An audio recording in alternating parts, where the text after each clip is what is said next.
jamás iré. Tienes palabras de vida eterna.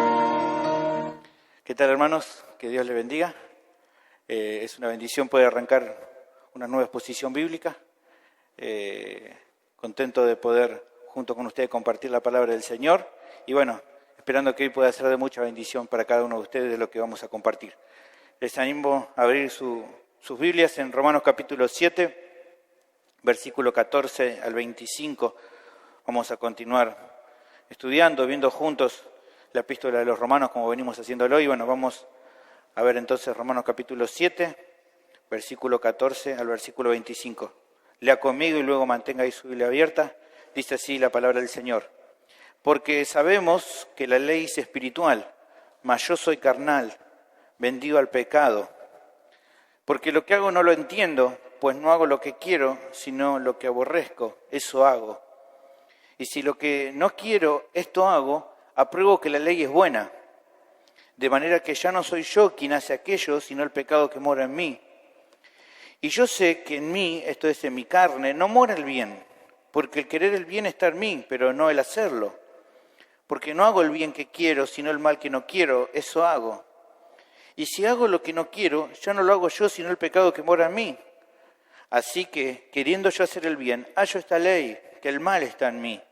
Porque según el hombre interior me deleito en la ley de Dios, pero veo otra ley en mis miembros que se rebela contra la ley de mi mente y que me lleva cautivo a la ley del pecado que está en mis miembros. Miserable de mí, ¿quién me librará de este cuerpo de muerte? Gracias doy a Dios por Jesucristo, Señor nuestro. Así que yo mismo con la mente sirvo a la ley de Dios, mas con la carne a la ley del pecado. Oremos para comenzar. Dios, te doy muchas gracias por la bendición de este nuevo domingo en el cual podemos compartir tu palabra junto con toda la iglesia. Te ruego tu ayuda, tu fortaleza, que nos ayudes a poder entender con claridad lo que aquí está, que nos des esa iluminación para entender tu palabra y una vez que la entendamos podamos creerla y obedecerla como es tu voluntad. Señor, te ruego que me des la capacidad de poder transmitir este concepto de una manera fiel, de una manera que te honra a vos y que en todos vos puedas ser glorificado como es nuestro deseo. Ruego todo esto en nombre de Cristo Jesús. Amén. Bien, el título del sermón es Miserable de mí, ¿quién me librará de este cuerpo de muerte? Hoy vamos a ver la primera parte de este sermón. El domingo que viene vamos a continuar. Uno de los asuntos con los que me ha tocado trabajar en los tiempos de consejería personal con muchos de los hermanos es respecto a sus luchas contra el pecado. Eso ha sido algo que generalmente me pasa mucho, ¿no? He visto corazones muy angustiados, lamentos desgarradores, confesiones entre lágrimas de creyentes que, afligidos por sus tropiezos, me han contado acerca de su vida y de lo que han sufrido por sus malas decisiones en relación con el pecado. Varios de los que con los cuales he hablado de este asunto le ha pasado de cuestionar su fe. Otros me han rogado que le diera un consejo acerca de cómo tratar con este asunto, de cómo poder salir de esta situación en la que están pasando, ¿no? La verdad que si tuviera que hacer una estadística de aquellos que me han pedido para charlar, ¿no? Para hacer consejería acerca de un asunto personal en el cual necesitaban orientación, podría decirte que aproximadamente 7 de cada 10 lo han hecho en cuanto a este asunto que tenía que ver con el pecado. Ahora, ¿por qué esto es así? ¿Por qué pasa esto? Bueno, creo que se trata de que no hay otro asunto que aflija más a un creyente genuino que la batalla con su pecado, y especialmente cuando recae justamente en ellos. Creo que ese justamente es lo que hace que pase mucho de esto. Y creo yo que por lo que justamente vamos a ver en el pasaje de hoy, es un patrón de vida no solo para los creyentes recién convertidos, la lucha con el pecado, la aflicción que eso causa y el dolor que trae, sino también para aquellos que son maduros en la fe. Especialmente con ellos también se genera esta aflicción. El apóstol no presentó en la carta ya varios de los fundamentos de su enseñanza, de lo que tiene que ver con el evangelio que él enseñaba, que él predicaba. Por un lado, la universalidad del pecado, ¿no? Que todos están afectados por el pecado. Ella también ha hablado bastante claro sobre la justificación por fe, ya lo hemos visto en los capítulos anteriores, y en estas últimas secciones se empieza a dedicar sobre otro tema importante que es la santificación progresiva, lo hemos empezado ya a ver. Y debido a eso entendió que hacía falta mencionar cómo es la relación del creyente genuino con su pecado. Él vio necesario hacer eso. Vio necesario mostrar que es una batalla diaria, que es una batalla constante, que es una batalla dura, pero por sobre todas las cosas, por momentos muy angustiante, muy dolorosa. Hacía falta explicar esto. Y como justamente no quiere dejar duda al respecto, ve que lo mejor es presentar su experiencia personal, su propia experiencia, de una forma que a algunos les parece tal vez un poco cruda, y debido a eso es que algunos dicen que puede estar no hablando acerca del mismo. Pero la realidad es que lo que él está haciendo es contar su experiencia personal, que realmente puede sonar muy cruda, pero que es absolutamente honesta. Y esto es realmente lo interesante de esto. Porque quiero que te pongas una mano en el corazón, ¿no? Que pienses, ¿no? Y que me digas con sinceridad total. ¿No te ha pasado como el apóstol en muchas ocasiones de gemir? Diciendo, no, vos también, como decía el título, miserable de mí. Cuando desobedeciste a Dios de una manera lamentable y luego te sentiste mal por eso. ¿No te ha pasado eso? ¿No te ha pasado gemir por tu pecado? De poder decir, como el título de hoy, miserable de mí, ¿quién me librará de este cuerpo de muerte? Yo valoro muchísimo esta sección de la epístola porque nos presenta las causas y consecuencias de nuestras luchas con el pecado. Y también lo valoro porque teniendo un panorama claro acerca de esto, creo que vas a poder tratar sobre este tema, sobre esta lucha de una mejor manera. El pecado es tan real hoy en tu vida como el hecho del dolor y la amargura profunda que a veces genera. Pero tan seguro de cierto es eso como la verdad de que Dios está obrando en tu vida en medio de esta batalla y que por medio de Cristo da una solución definitiva, la cual ya podés empezar a disfrutar hoy, pero que todavía no ha sido consumada, aunque un día lo va a ser, sin lugar a dudas. Así que te animo a seguirme en el día de hoy, te animo a prestar atención porque estoy seguro que este sermón va a ser de mucha edificación para tu vida. El tema del sermón es el siguiente, ¿no? Entonces, aunque el creyente genuino, por medio de la obra de Cristo, ha sido redimido de la esclavitud del pecado, todavía tiene que batallar contra él. Aunque el creyente genuino, por medio de la obra de Cristo, ha sido redimido de la esclavitud del pecado, todavía tiene que batallar contra él. ¿Y cómo es que se da esto? Bueno, el texto presenta 4 aspectos de la lucha del creyente contra el pecado, de la cual hoy vamos a ver los 2 primeros. Así que espero que puedas ir entendiendo, comprendiendo, que te animas a seguirme, que tengas ahí tu Biblia para seguir la lectura y vamos a empezar entonces ya con el primero de los aspectos. El primero de los aspectos lo tenemos del versículo 14 al 17. Hay una batalla entre el creyente y el pecado que es responsabilidad del pecado que mora en él. El pasaje arranca uniendo lo visto anteriormente, lo que vimos en el versículo anterior, con lo que se va a tratar en esta sección. Versículo 14, lee conmigo, dice: porque sabemos que la ley es espiritual, mas yo soy carnal, vendido al pecado. Haciendo un poco de memoria, podemos recordar, ¿se acuerdan que vimos el domingo anterior? Que se mencionó que aunque la relación del creyente con la ley cambió, no por eso la ley es mala para él, sino todo lo contrario. Eso lo vimos del capítulo 7, versículo 7 al versículo 13. Vimos que los mandamientos de Dios al menos tienen 4 utilidades esenciales para el creyente. Dijimos que primero es útil para darle a conocer su pecado, para revelarle su pecado. Romanos capítulo 7, versículo 7, ¿qué decía? ¿Qué diremos pues? ¿La ley es pecado? En ninguna manera. Pero yo no conocí, ahí está el punto, al pecado sino por la ley, porque tampoco conociera la codicia si la ley no dijera no codiciarás. Así que esa era la primera utilidad. La siguiente utilidad era que la ley le ayuda a despertarlo a la realidad del pecado en su vida. Eso lo vimos en el versículo 8. Mas el pecado, tomando ocasión por el mandamiento, produjo en mí toda codicia, porque sin la ley el pecado está muerto. También la utilidad que tiene la ley para el creyente es demostrar el fracaso espiritual de querer justificarse delante de Dios por medio de ella. demostrar el fracaso espiritual del creyente de querer justificarse por medio de obedecer la ley. Decía el versículo 9 al 11 respecto a esto: y yo sin la ley vivía en un tiempo, pero venido el mandamiento, el pecado revivió y yo morí.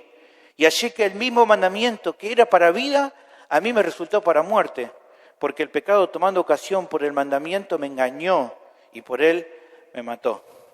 Finalmente, la cuarta utilidad que vimos en su momento era que la ley lo ayuda, es útil, ya que evidencia lo horrendo que es el pecado. Versículos 12 y 13 decía: de manera que la ley a la verdad es santa, y el mandamiento santo, justo y bueno. Luego, lo que es bueno, ¿vino a ser muerte para mí? En ninguna manera, sino que el pecado, para mostrarse pecado, produjo en mí la muerte por medio de lo que es bueno. Y aquí está el punto: a fin de que por el mandamiento el pecado llegase a ser sobremanera pecaminoso. La conclusión a la que se llegaba entonces, ¿cuál era respecto a la ley? Que la ley, a la verdad, es santa, y cada uno de los mandamientos santo, justo y bueno. Así que el hecho de que el pecado use la ley para incitarnos a la desobediencia no la hace mala. En eso se centra primero el texto cuando dice, ¿cómo dice el versículo 14? Sabemos que la ley es espiritual. En eso se centra entonces, entender que la ley no es mala, que es útil. Es muy buena, es útil porque proviene de Dios. Esta también en parte la idea de que sea espiritual, viene de Dios. Es buena, es santa, es justa. Pero marcando justamente un claro contraste entre lo que es la ley y lo que somos nosotros, entonces el apóstol declara algo muy, muy tremendo acá. Dice que la ley es espiritual, pero que él es carnal, es vendido al pecado. Ahora, ¿qué quiere decir eso? Yo te mencionaba en la introducción que algunos creen que Pablo no podía estar hablando acerca de él mismo en esta sección, como si se tratara de su experiencia puntual de ese momento cuando él está escribiendo, porque les suena extraño que se mencione a él mismo de esa manera. Si Dios lo salvó, esas personas dicen, ¿no? Estas personas que no creen que sea Pablo, él no podría referirse a sí mismo como carnal, como vendido al pecado, porque esa es la condición de un incrédulo. Así que una de dos: o se trata de él en el pasado cuando estaba lejos de Dios, o está hablando de lo que le pasa generalmente a una persona inconversa, o tal vez a alguien que sea un creyente pero recién convertido. O sea, lo que está hablando las personas que dicen esto es sí o sí se está mencionando a otra persona o a él cuando todavía no conocía a Dios. El asunto es que las personas que dicen esas cosas o que piensan de esta manera no entienden que lo que estaba expresando acá el apóstol en esta parte no reflejaba la vida de un inconverso, sino que todo lo contrario, se trata de lo que le pasa a un creyente genuino y en particular y con más claridad en uno que no se convirtió de forma reciente, sino que ya está creciendo en la fe. Pablo no dice que es carnal en el sentido que todavía siga muerto en delitos y pecados, sino que aunque ha renacido internamente, todavía externamente sigue siendo un hombre de carne y hueso, un hombre imperfecto, mortal, que espera todavía la transformación de su cuerpo. En 1 Corintios 15, 53, ¿no? Explica acerca de esto, tratando al cuerpo, a su parte carnal, humana, como una vestimenta imperfecta que todavía no ha sido transformada. ¿Se acuerdan? 1 Corintios 15, 53 dice: porque es necesario que esto corruptible, está hablando de su cuerpo, se vista de incorrupción y esto mortal se vista de inmortalidad. No está hablando ahí acerca de su alma ya ha sido transformada, no necesita transformarse, está hablando de su cuerpo, de este vestimenta que cubre al alma. Ahora, ¿cómo sabemos con más certeza que esto es así? Bueno, te mencioné un pasaje paralelo, pero pero en el mismo texto, ¿cómo podemos ver un poco esto? Bueno, hay varias razones que nos ayudan a entender esto. Primero, porque hay evidentemente, si vos lo ves conmigo, un cambio abrupto de los verbos que se usan en esta sección para hablar acerca de su experiencia personal. Que como vas a ver en todos estos versículos que hemos leído, casi todos están en presente, pero ninguno en pasado. Vas a ver que dice soy, vas a ver que dice hago, vas a ver que dice quiero, vas a ver que dice hallo, así, ¿no? A diferencia de la sección anterior, de versículos 7 al 13, cuando los verbos estaban en tiempo pasado, que decía morí, ahí ya no dice ayo, dice hallé, y etcétera, ¿no? Así que esto descarta la idea de que está hablando de él antes de la salvación. Segundo, hay un montón de menciones en todo el pasaje de la primera persona del singular, yo. Yo soy, yo hago, yo quiero, yo no quiero. Y de pronombre personal correspondiente, ¿no? En mí, en mi carne. Por lo que entonces, haciendo una lectura simple y natural del pasaje, y no encontrando en el mismo texto una razón para pensar de otra manera, definir que está hablando de alguien más es forzar el pasaje a decir algo que no está en el pasaje. Si lo lees normalmente y no ves que haya ninguna razón para pensar que está hablando de otro, evidentemente está hablando de él. Si dice yo, ¿no? Otra cosa es cuando, por ejemplo, habla de sí mismo en tercera persona, porque justamente tiene un propósito para hacerlo, ¿no? Por ejemplo, en 2 Corintios capítulo 12, versículos 2 al 5, lo utiliza y dice, ahí está hablando de él en tercera persona, pero hay un propósito. Dice, no me voy a poner a explicar todo, pero fíjate que dice, conozco a un hombre en Cristo que hace 14 años, si en el cuerpo no lo sé, si fuera el cuerpo no lo sé, Dios lo sabe, fue arrebatado hasta el tercer cielo. Y conozco al tal hombre, si en el cuerpo fuera del cuerpo no lo sé, Dios lo sabe, que fue arrebatado al paraíso donde oyó palabras inefables que no les he dado al hombre expresar. Hasta ahí pareciera que está hablando de otro, pero el versículo 5 nos demuestra que está hablando de él y que había un propósito. Fíjate, de tal hombre me gloriaré, pero de mí mismo en nada me gloriaré, sino en mis debilidades. ¿Ves? Había un propósito ahí de por qué él está hablando de él en tercera persona y el mismo texto te lo está demostrando. Ahí sí, entonces se entiende, porque si haces una lectura te das cuenta de esto. En nuestro texto no hay ese tipo de declaración, entonces evidentemente tenés que entenderlo de manera natural, que está hablando de él. Y tercero, y también importante, creo yo, por el flujo de pensamiento que viene trayendo la carta.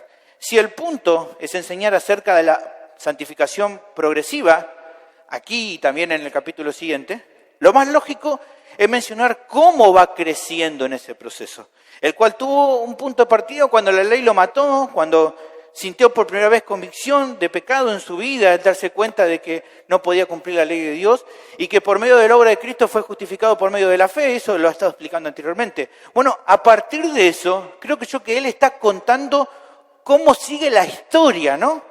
Su vida en relación diferente con la ley, pero también como se cuenta esta descripción con el pecado. En el cual, como decía John Newton, no soy lo que debo ser, tampoco lo que quiero ser, pero por la gracia de Dios no soy lo que solía ser. Está contando un poco de esto. Y de acuerdo a eso afirma entonces de que él en muchas ocasiones es, como dice nuestro pasaje, vendido al pecado. O sea que ya no vive como antes, pero muchas veces vuelve a someterse voluntariamente al pecado y se deja dominar por él. Justamente lo que él marcaba en el capítulo 6, versículo 12 al 14, que no debería el creyente darle lugar. Si está diciendo que no debe hacerlo, es porque potencialmente lo puede llegar a hacer. ¿Sí? ¿Me entienden? ¿Usted se acuerda? Romanos 6, 12, 14. No reine pues el pecado en vuestro cuerpo mortal, de modo que lo obedezcan en su concupiscencia. Tampoco presente vuestro miembro el pecado como instrumento de iniquidad, sino presentaos vosotros mismos a Dios como vivos de entre los muertos y vuestros miembros a Dios como instrumento de justicia, porque el pecado no se enseñoreará de vosotros, pues no está bajo la ley, sino bajo la gracia. Ahora, bueno, claramente quedamos que es él, que él dice que es carnal, que él dice que es vendido al pecado. Ahora, ¿cómo se ve esta realidad? ¿Cómo se muestra? Bueno, en cómo sigue el pasaje vemos justamente cómo se refleja. Dice, porque lo que hago no lo entiendo, pues no hago lo que quiero, sino lo que aborrezco, eso hago. Versículo 15. Y aquí encontramos una realidad innegable en la vida de un creyente genuino, y especialmente en aquellos que van creciendo. Tienen una contradicción en sus vidas que los aflige muchísimo. ¿Cuál es? Bueno, el texto lo presenta así, yo lo escribí así. Porque mis acciones muchas veces no las entiendo y eso me remolesta. No hago lo que quiero. Y lo que ahora desprecio, eso es justamente lo que muchas veces termino haciendo. Para entenderlo, pongamos un ejemplo, ¿no? Desde que conociste al Señor, ¿no? ¿Sabés que a Él no le agrada, porque así la Biblia dice, que te irrites, que te enojes, que trates mal a los demás. Y por ahí es justo algo muy en común en tu vida, ¿no? Por ahí vos sos justamente un mecha corta.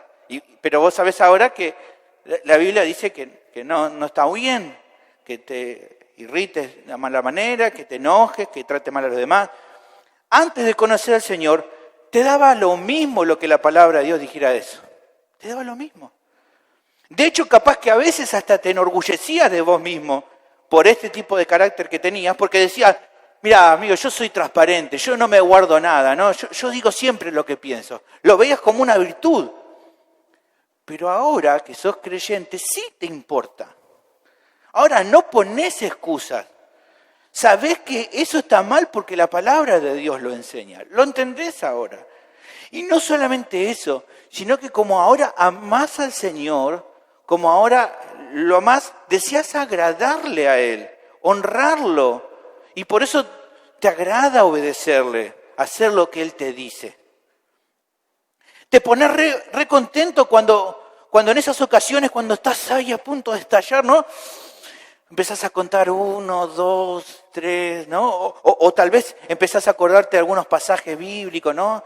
Sean gratos los dichos de tu boca, ¿no? Salmo 19, 14, empezás a acordar lo que dijo David, y te empezás a acordar de eso, y empezás a morderte los labios, ¿no? O a salir un ratito, caminar, ¿no? Y todos otros pasos prácticos que haces, ¿no? No cedes a la tentación. Y entonces al no pecar, das la gloria a Dios, pues y gracias Señor, gloria a vos, que no cedí a la tentación. Pero seamos honestos también. Hay otros momentos donde no todo es color de rosa, donde te olvidás de los 10 segundos, te olvidás de David, te olvidás de Salomón, te olvidás de todo, ¿no? Te olvidás de los consejos del discipulado y enojado, cegado por tu enojo, empezás a disparar como una ametralladora un montón de palabras que son hirientes o airadas o sarcásticas o con gritos, etc. ¿Y qué pasa luego que terminaste de descargar toda tu furia? ¿Qué pasa? ¿Te querés matar? ¿Te querés matar? Y encima, si tus palabras, ¿no?, tuvieron consecuencia dura, dolor para alguien, pelea, el llanto de un ser amado, peor todavía te pones, peor te sentís. Bueno, no sé si sirvió un poco este ejemplo. Eso es lo que Pablo está queriendo mostrar acá. No entiende esto que le pasa por dentro y que tanto lo perturba. Así es lo que pasa con el pecado en tu vida, tu carne.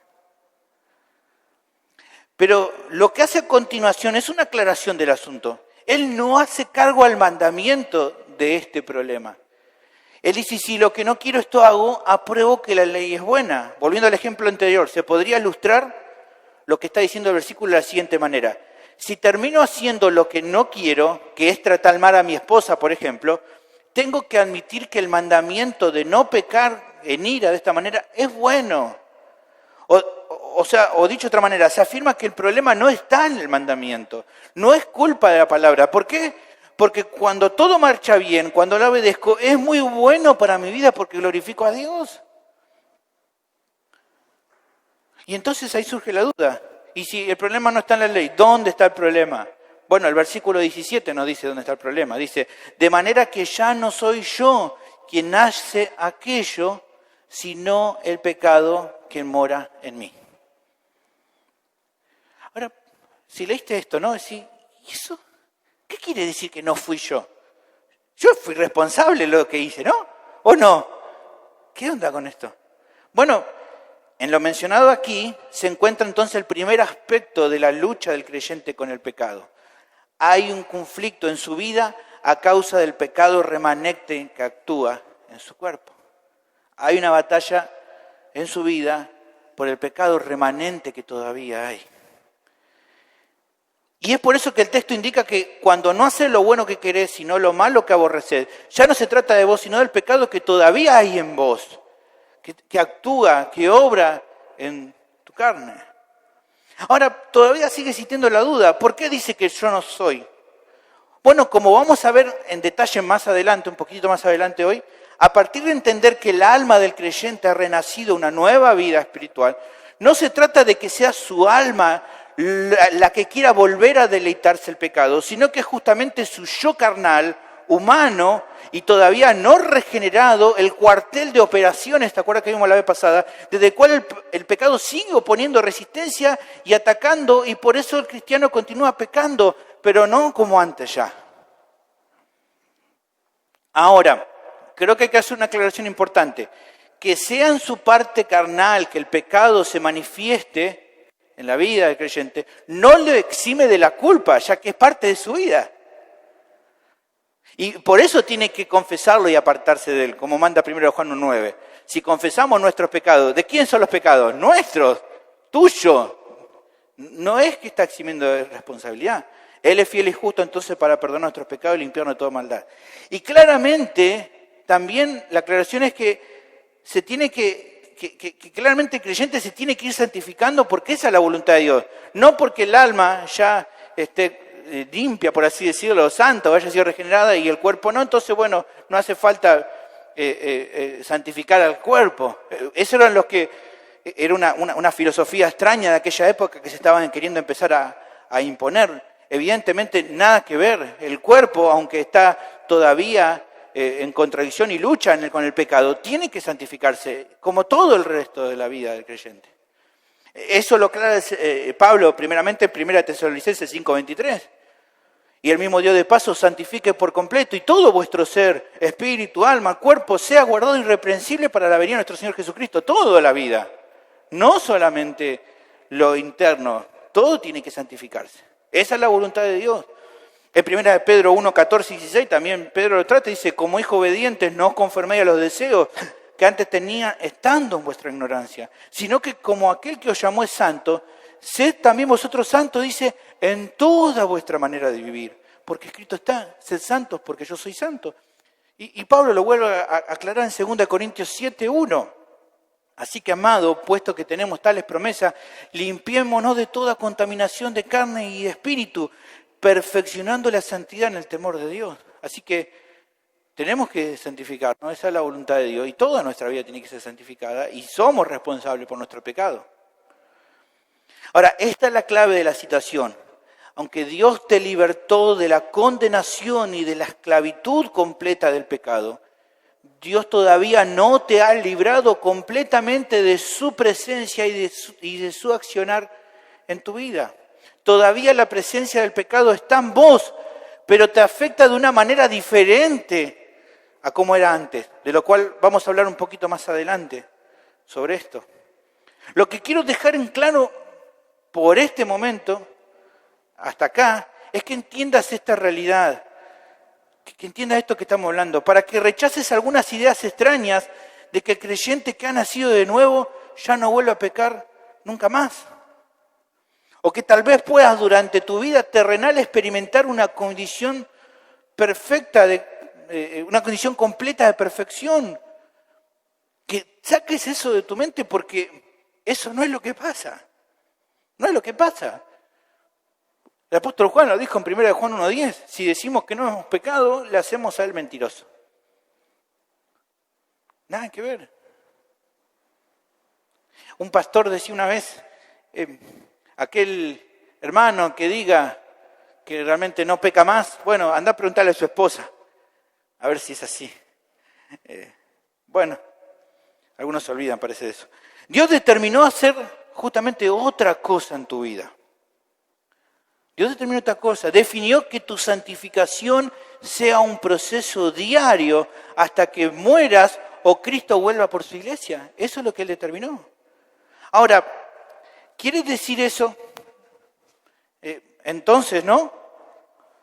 De que como es verdad que vas a seguir pecando durante todo tu tiempo en este mundo, si entonces esto quiere decir entonces que santificarte da lo mismo en tu vida, que no es tan importante la santificación. ¿Es eso lo que está queriendo decir? Y te diría como vivimos en todo anterior, no, de ninguna manera es eso. Ya hemos visto bastantes capítulos anteriores hablando acerca de eso. No es eso, y no es lo que se espera justamente de tu vida. De hecho, en el siguiente capítulo vamos a ir viendo cómo podés ir mortificando el pecado. Y es también una verdad que tenés que asimilar para entonces tratar todo este asunto de una manera acorde. Porque si no lo considerás, lo más probable es que tu desarrollo cristiano, tu vida cristiana sea muy frustrante. Si pensabas que por el hecho de que Dios te salvó, tu lucha con el pecado ahora va a ser algo esporádico, le estás cerrando acá la China, amigo. Nada que ver, nada que ver. Y si no prestás una atención principal acerca de tu necesidad de Dios para lograr avanzar en esta batalla, te vas a encontrar intentando pelear con un enemigo que no vas a poder vencer en tus propias fuerzas. El pastor MacArthur, ¿no?, ilustra este último concepto de una manera muy linda. Mirá, dice así: en esta vida, los cristianos son en cierto sentido como un artista sin destreza que contempla una bella escena que quiere retratar, pero su falta de talento le impide hacerle justicia al panorama. La falla no es del paisaje o la escena, ni del lienzo, los pinceles o la pintura, sino del pintor. Por eso es que necesitamos pedir al maestro pintor Jesucristo que ponga su mano sobre la nuestra a fin de poder pintar los trazos que, con independencia de Él, nosotros nunca podríamos producir. Jesús dijo en Juan 15:5, separados de mí, nada podéis hacer. La única manera como podemos vivir en victoria es andar por el mismo Espíritu de Cristo y en su poder a fin de no satisfacer los deseos de la carne, como dice Gálatas 5:16. Mi pregunta es, ¿cómo es en tu vida? ¿Cómo es? ¿Cómo estás afrontando tu lucha contra el pecado? ¿Estabas considerando todo esto que vimos hoy? Lo siguiente de los conceptos que vamos a ver hoy lo tenemos del versículo 18 al versículo 20. Hay una batalla entre el creyente y el pecado, ya que el pecado afecta a su cuerpo no regenerado. Hay una batalla porque el pecado está ahí y porque evidentemente el pecado afecta al cuerpo, a tu carne. Dice el pasaje, continúa acá mostrando otro aspecto importante que el apóstol ejemplifica en su propia vida. Versículo 18, seguí conmigo, dice: y yo sé que en mí, esto es, en mi carne, no mora el bien, porque el querer el bien está en mí, pero no el hacerlo. Como mencionaba anteriormente, el pecado se mantiene presente en la vida del creyente, incluso aunque él haya sido liberado de su esclavitud y condenación.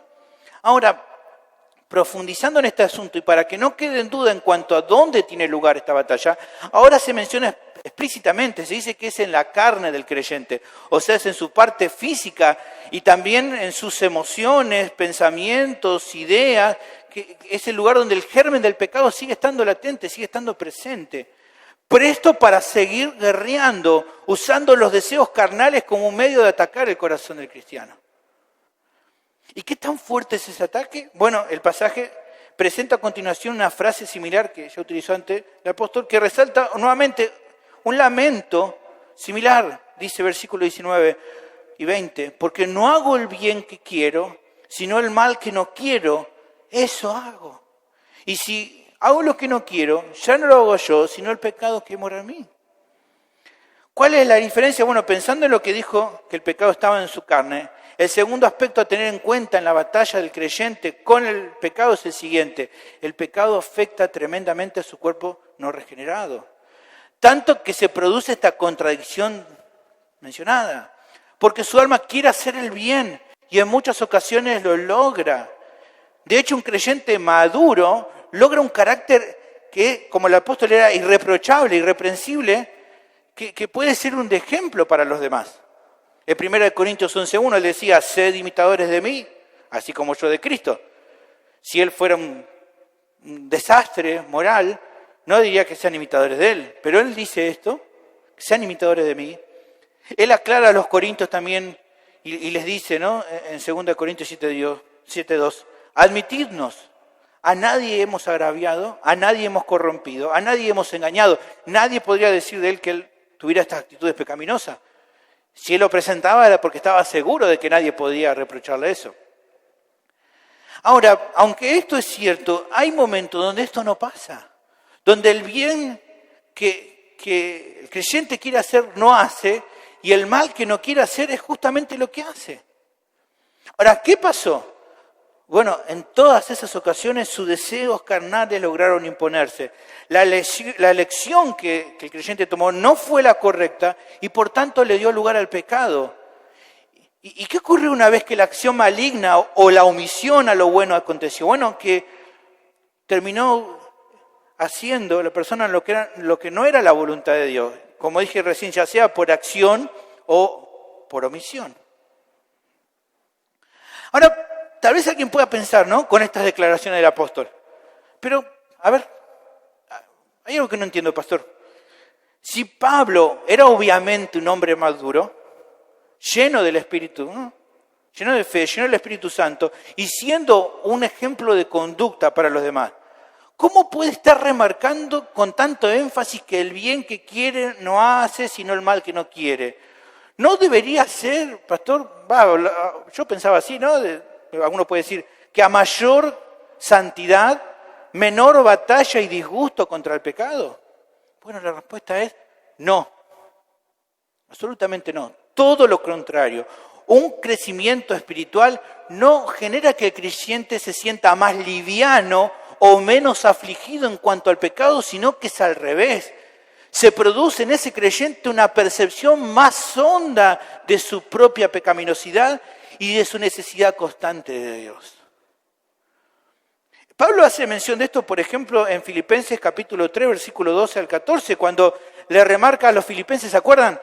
No es que sea perfecto, sino que prosigo por ver si logro hacer aquello para lo cual fui también nacido por Cristo Jesús. Hermanos, yo mismo no pretendo haberlo ya alcanzado, pero una cosa hago, olvidando ciertamente lo que queda atrás y extendiéndome lo que está delante, prosigo a la meta, al premio del supremo llamamiento de Dios en Cristo Jesús.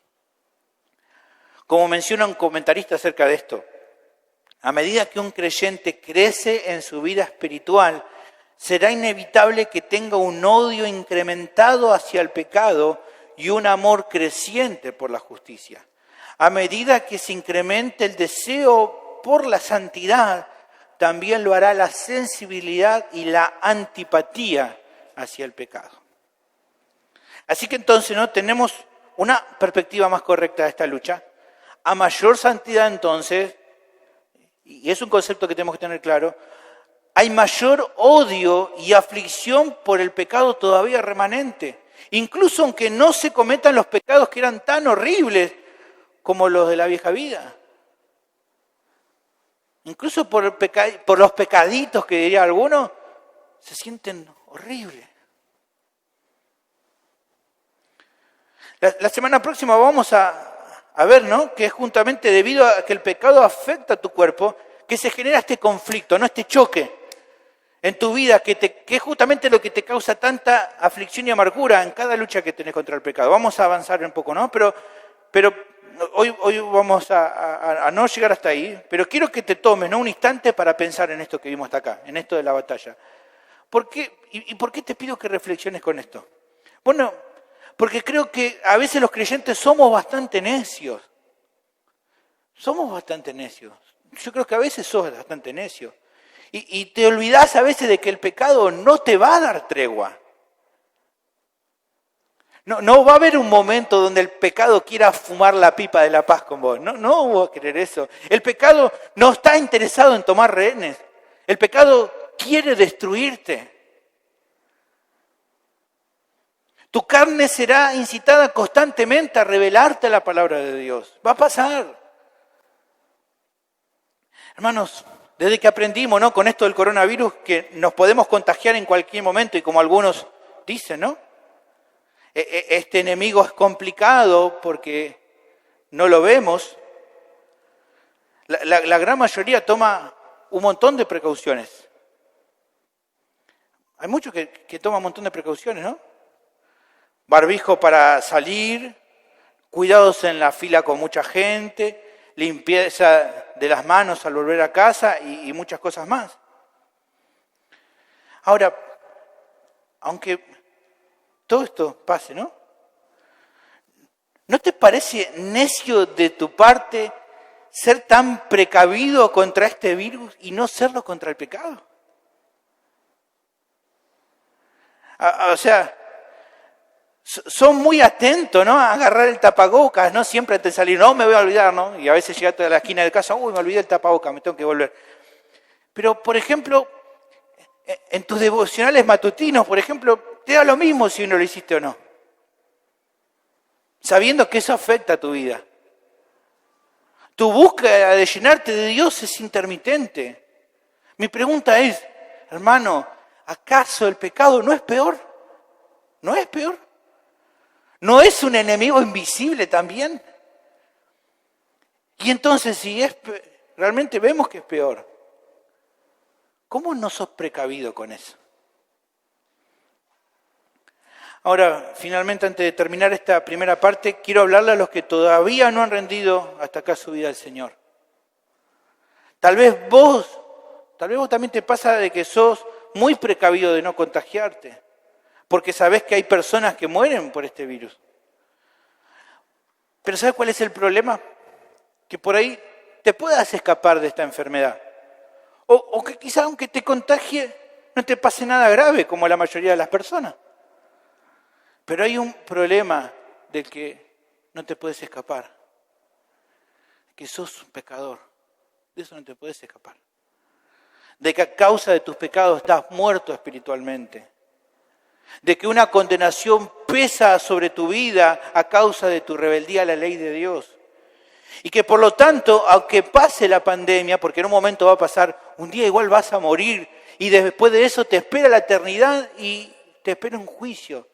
Como dice Hebreos 9:27, de la manera que está establecido para los hombres que mueran una sola vez y después de esto el juicio.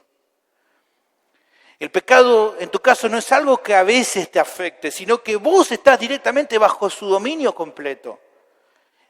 Y la noticia más tremenda que te pueda dar, más triste, es que no puedes hacer nada por vos mismo respecto a poder llegar a remediar este asunto. Contra el pecado no hay vacuna que te pueda salvar. Todo lo bueno que puedas hacer no sirve de nada. Y tenés que despertar a esta realidad.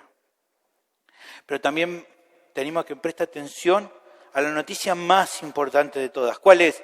Que tanto amó Dios al mundo que envió a su Hijo al mundo para dar salvación.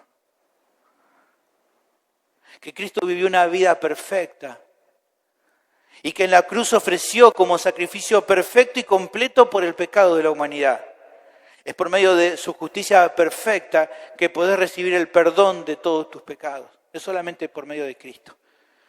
Ahora, tu duda es, ¿pero cómo hago para obtener esa justicia?